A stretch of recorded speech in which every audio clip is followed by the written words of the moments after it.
میرے عزیزوں، رمضان کی بہاریں آ چکی ہیں۔ کسی مہمان کے انتظار کرتے کرتے جب وہ گھر آ جاتا ہے تو خوشیاں دوبالا ہو جاتی ہیں۔ یہ اللہ تعالیٰ کا کتنا بڑا کرم و احسان ہے کہ رجب سے ہم دعا کرتے رہتے ہیں کہ اے اللہ رجب و شعبان میں برکت دے دے اور رمضان تک ہماری زندگی کو پہنچا دے، اور رب تعالیٰ نے آپ سب کی سن لیا اور رمضان آپ سب کو دے دیا۔ ورنہ آج بھی کچھ لوگوں کی موت ہوئی ہے، آج کے دن بھی کئی لوگوں کی موت ہوئی ہے، چاند دکھنے سے پہلے بھی کچھ لوگ قبرستان جا چکے ہیں۔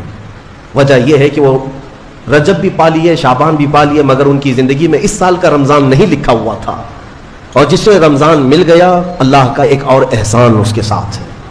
لہٰذا اے سنی مسلمانوں، اس کی قدر کرو، اسے ہلکے میں نہ لو۔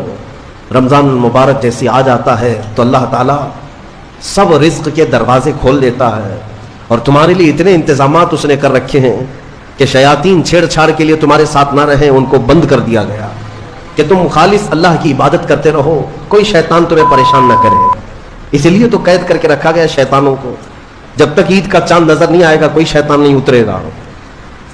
میرے عزیزوں، اللہ تعالیٰ نے تمہارے لیے انتظامات اتنے کیے، یہاں تک کہ حدیث رسول ہے، میرے آقا فرماتے ہیں قیامت کے دن رمضان اور قرآن جس کی حمایت میں کھڑے ہو گئے اس سے جنت میں جانا واجب ہو جائے گا، جس کی یہ شفاعت کر دیں، رمضان اور قرآن۔ اور ساتھ میں میرے آقا صلی اللہ علیہ وسلم نے یہ بھی فرمایا، یاد رکھو رمضان اور قرآن جس کے خلاف کھڑے ہو گئے تو پھر اس کو دوزخ میں جانا واجب ہو جائے گا۔ اللہم اجعل القرآن حجتا لنا لا حجتا علینا، اے اللہ قرآن کو ہمارے لیے سفارشی بنا، مددگار بنا، ہمارے خلاف مقدمہ کرنے والا نہ بنا۔ آج رمضان المبارک کی جو خصوصیات ہے وہ تراویح کی شکل میں ہمیں ملی ہے۔ بہت سارے لوگوں کو ایسا لگتا ہے کہ 20 رکعت ہے، لمبی ہے، کون پڑھے گا، پھر پڑھ لیں گے، پھر دیکھ لیں گے۔ جس کے اندر یہ سستی اور کاہلی آئی، یہ علامت میں بتا رہا ہوں آپ کو، علامت حدیث رسول ہے، نماز صرف منافق پر بھاری ہوتی ہے، مومن پر نہیں۔ مومن ہوگا تو نماز میں لذتیں محسوس کرے گا، منافق ہوگا تو اس کے لیے نماز اور بھاری ہوگی۔ ارے امام صاحب اتنی لمبی قرات کرتے ہیں، کھڑے ہیں تو کھڑے ہو گئے، رکوع میں جا ہی نہیں رہے، یہ کس کو بھاری لگتی ہے؟ جس کے اندر نفاق ہو۔ وَإِنَّهَا لَكَبِيرَةٌ إِلَّا عَلَى الْخَاشِعِينَ، آج ہم نے تلاوت بھی کیا اس آیت کو پہلے پارے میں۔ رب تعالیٰ فرماتا ہے یہ اللہ سے خوف کرنے والوں کے لیے نماز بھاری ہو ہی نہیں سکتی، منافقین کے لیے یہ بھاری ہے۔ قرآن میں ان کی صفت بیان کی اللہ تعالیٰ نے، منافقین جب نماز کے لیے کھڑے بھی ہوتے ہیں، یراؤن الناس، لوگوں کو دکھانے کے لیے کھڑے ہوتے ہیں، اور لوگوں کو دکھانے کے لیے کھڑے ہوتے ہیں، ان کا ایمان نہیں ہوتا کہ اس نماز سے کچھ ملے گا۔ اسی لیے اپنی کیٹیگری چیک کرنے کا بھی یہ مہینہ ہے کہ ہم ایمان والوں میں سے ہے کہ منافقین میں سے، کیٹیگری چیک ہو جاتی ہے۔ اس لیے ان کی اس رمضان کی صفوں کو خالی ہرگز ہونے نہ دینا، ورنہ نفاق کا دھبا لگ جائے گا۔ بہرحال ہم معمول کے مطابق تفسیر قرآن کو، جیسے ہر سال میری عادت ہے میں قرآن جو تلاوت کرتا ہوں اس کے کچھ گوشے آپ تک رکھنے کی کوشش کرتا ہوں۔ سورہ فاتحہ کے بعد پہلی سورہ قرآن میں سورہ بقرہ ہے۔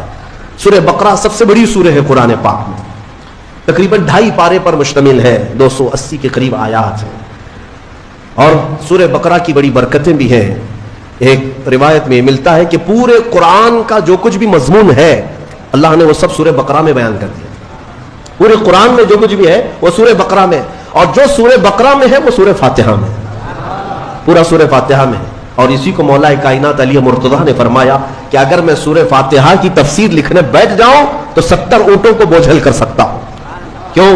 اس لیے کہ سورہ فاتحہ ہی قرآن کا نچوڑ ہے، قرآن کا خلاصہ ہے۔ ایک اہم آیت اس میں آئی ہے۔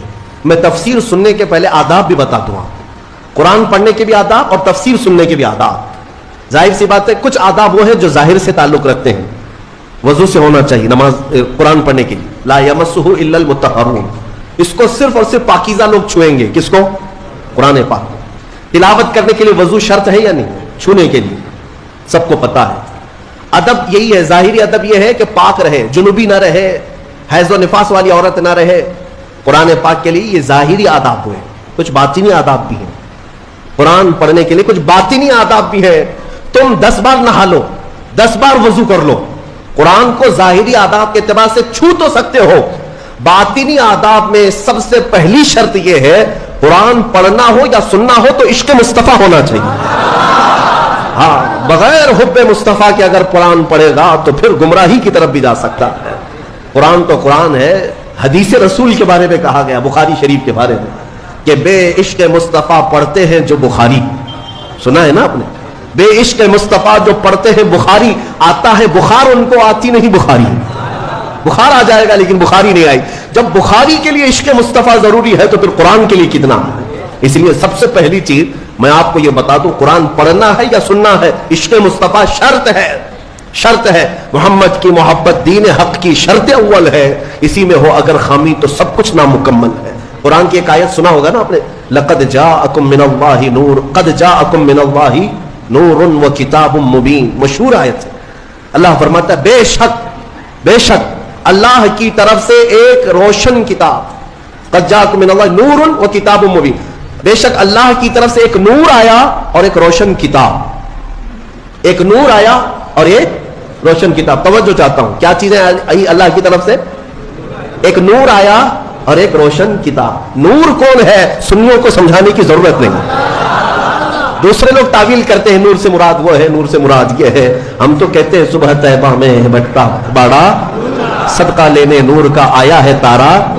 ارے ہمارا مزاج تو یہ ہے, بریلی کے امام نے ہمیں یہ سمجھایا ہے, وہی تو جوبن ٹپک رہا ہے, وہی تو جوبن ٹپک رہا ہے, وہی تو اب تک چھلک رہا ہے. ہاں نہانے میں جو گرا تھا پانی کٹورے تاروں نے بھر لیے تھے. یعنی یہ ستاروں کی جو چمک ہے نا, تم کیا سمجھتے ہو؟ سائنٹیفک اعتبار سے کہتے ہیں کہ سورج کی روشنی کھینچ کر رات کو تارے چمکتے ہیں. ہم نے سوال کیا پھر سورج کس کی روشنی کھینچتا ہے؟ سورج کس کی روشنی کھینچتا ہے؟ وہ روشنی سمجھنے کے لیے بریلی کے امام کی زبان میں پڑھنا پڑے گا. سورج ہو کہ چاند ہو. اعلیٰ حضرت فرماتے ہیں کہ اتار کر ان کے رخ کا صدقہ, اتار کر ان کے رخ کا صدقہ, وہ بٹ رہا تھا نور کا باڑا. اچھل اچھل کر جبیں, یہ چاند و سورج اچھل اچھل کر جبیں کی خیرات مانگتے تھے.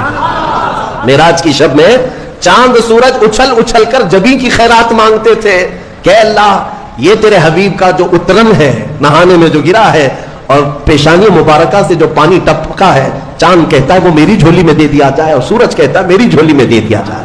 جو بات میں عرض کر رہا ہوں وہ یہ ہے کہ قرآن میں اللہ نے کیا فرمایا, بے شک اللہ کی طرف سے تمہارے پاس کیا آیا, ایک نور آیا اور دوسرے روشن کتاب. جس کو ہم نے آج پڑھا وہ روشن کتاب. تراویح میں جو پڑھا وہ کون سی کتاب ہے؟ روشن کتاب. اور روشن ہی ہے حقیقت میں, جو پڑھتا ہے وہ بھی روشن ہوتا. روشن کتاب آئی اور ایک نور آیا. دونوں کا کیا کمبینیشن ہے, دونوں کا کیا تعلق ہے؟ اللہ کی طرف سے ایک نور آیا اور ایک روشن کتاب. یہاں اگر ایسا ہوتا کہ بے شک اللہ کی طرف سے کتاب آئی اور ایک نور آیا, نہیں, اللہ کی طرف سے ایک نور آیا پھر روشن کتاب. پتہ یہ چلا لائٹ سب بند کر دیں اور کتاب کھولیں, کیا پڑھ پاؤ گے؟ پڑھ پاؤ گے؟ ساری لائٹ میں بند کرتا ہوں اور تمہارے سامنے کتاب رکھتا ہوں, پڑھو, کچھ نہیں پڑھ پاؤ گے.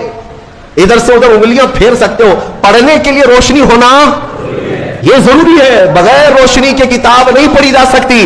اسی لیے آیت میں اللہ نے فرمایا بے شک اللہ کی طرف سے پہلے کیا آیا؟ نور آیا, پھر کیا آئی؟ روشن کتاب. اب اس روشن کتاب کے لیے یہ کرنٹ والی لائٹ نہیں, نور مصطفیٰ کی روشنی ضروری ہے.